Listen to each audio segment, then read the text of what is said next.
National Security Adviser Wi Sung-lac says Seoul and Washington have agreed to seal a separate deal in support of nuclear-powered submarines for South Korea. Yoon Jung-min has our top story. Following a recent trip to Washington, National Security Adviser Wi Sung-lac noted that South Korea and the U.S. have agreed to pursue a separate agreement for bilateral cooperation for Seoul to build nuclear-powered submarines. He held a press briefing on Wednesday, saying that he had in-depth talks with his American counterpart, Marco Rubio and U.S. Energy Secretary Chris Wright, for follow-up measures to the allies' joint fact sheet. When it comes to the reprocessing of spent fuel and uranium enrichment, I explained the fact that our president has emphasized his will for non-proliferation multiple times. We also stressed that it amounts to bilateral strategic cooperation for energy security. With the current bilateral nuclear energy pact, banning the transfer of nuclear material for military purposes, the top security advisor mentioned the case of Australia being granted an exception in acquiring nuclear-powered submarines.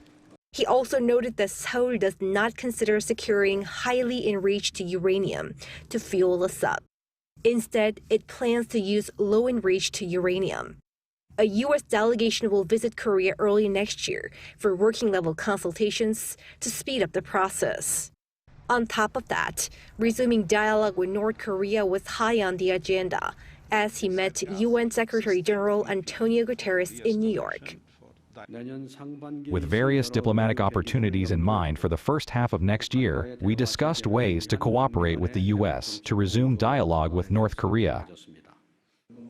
When asked, the official said no discussion was made on whether to adjust the Seoul-Washington joint military exercises to bring Pyongyang back to the negotiating table.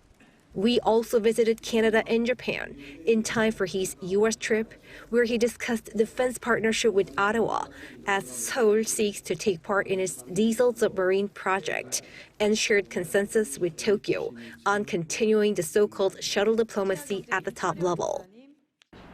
When it comes to the recent controversy over what's seen as friction within government ministries over North Korea policy, we remained tight-lipped, saying that it's undesirable to publicly reveal confusion, as he stressed the importance of coordination. Yoon Jung-min, Arirang News.